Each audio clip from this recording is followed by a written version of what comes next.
ரொம்ப சிம்பிளான bachelors macaroni எப்படி பண்ணுறதுன்னு பார்த்துடலாம். ஃபஸ்ட்டு வந்து ஒரு கடாயில் கொஞ்சமாக ஆயில் விட்டுக்கோங்க.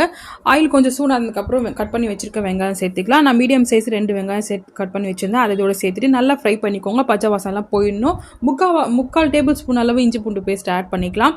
இதையுமே நல்லா சேர்த்து நல்லா அந்த பச்சை வாசம் போகிற அளவுக்கு நல்லா மிக்ஸ் பண்ணி விட்டுடணும். இதில் என்னென்னு பார்த்தீங்கன்னா மக்ரூனியை கொஞ்சம் சால்ட்டு போட்டு ஏற்கனவே வந்து நம்ம வேக வச்சு எடுத்து வச்சிடணும். வடிகட்டிடுங்க உடனே முக்கால்வாசி வந்ததுக்கப்புறம். நான் அந்த மாதிரி வடிகட்டி தனியாக எடுத்து வச்சுட்டு அதுக்கப்புறம் ரெசிபியை ஸ்டார்ட் பண்ணோம். இப்போ நல்லா மிக்ஸ் பண்ணி விட்டாச்சு. இது நல்லா அந்த பச்சை வாசம் எல்லாம் போயிடணும். 2 தக்காளி வந்து அரைச்சி வச்சுக்கோங்க.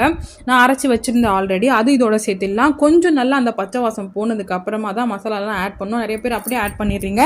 நான் பச்சை வாசம் போனதுக்கப்புறம் chilli powder, turmeric, garam masala, salt இதெல்லாம் சேர்த்து ஆட் பண்ணிக்கிறேன். நம்ம எடுத்துருக்க அந்த மக்ரூனி குவான்டிட்டிக்கு அளவை பொறுத்து தான் நம்ம இதையும் வந்து ஆட் பண்ணணும். நான் ஒரு கிளாஸில் எடுத்துருந்தேன். ஸோ அதுக்கேற்ற மாதிரி நான் ஆட் பண்ணிக்கிறேன். தேவையான அளவு சால்ட் ஆட் பண்ணிக்கோங்க. நல்லா மிக்ஸ் பண்ணி விட்டுட்டு இந்த பச்சை வாசம்லாம் போனதுக்கு அப்புறமா நம்ம டேஸ்ட் பண்ணி பார்க்கணும். அந்த மசாலாக்கும் அந்த நம்ம போட்டிருக்க குவான்டிட்டிக்கும் கரெக்டாக இருக்கான்னு சொல்லி செக் பண்ணிக்கோங்க. கொஞ்சம் ஸ்பைஸியாக இருக்க மாதிரி பார்த்துக்கோங்க. அப்போ தான் மக்ரூனி ஆட் பண்ண உடனே அந்த ஸ்பைசினஸ் வந்து அதோட மேரினேட் ஆகிட்டு கரெக்டான டேஸ்ட்டுக்கு வரும். ஸோ நான் செக் பண்ணி பார்த்துட்டு நல்லா மிக்ஸ் பண்ணி விட்டுடலாம். விட்டுட்டு ஏற்கனவே வேக வச்சுட்டு அந்த மக்ரூனி எடுத்து இதோட ஆட் பண்ணி நல்லா மிக்ஸ் பண்ணி விட்டுடலாம்.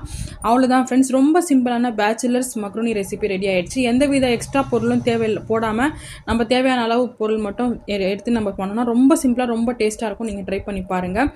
நான் பேச்சுலர்ஸ் ரெசிபி ட்ரை பண்ணலாம்னு சொல்லி ட்ரை பண்ணேன். ரொம்பவே நல்லா வந்துச்சு. இந்த ரெசிபி உங்களுக்கு பிடிச்சிருந்தா மறக்காம சேனலை சப்ஸ்கிரைப் பண்ணிட்டு லைக், ஷேர், கமெண்ட் பண்ணுங்கள். எங்களோட சேனல் புது சேனல், ஸோ கண்டிப்பாக வந்து சப்போர்ட் பண்ணுங்கள். உங்களுக்கு எந்த மாதிரி கண்டென்ட் பிடிக்கும்னு சொல்லி கமெண்ட் பண்ணுங்கள். நான் கண்டிப்பாக வந்து அதையும் போஸ்ட் பண்ணுறேன். தேங்க்ஸ் ஃபார் வாட்சிங். Like, share, support. தேங்க்யூ.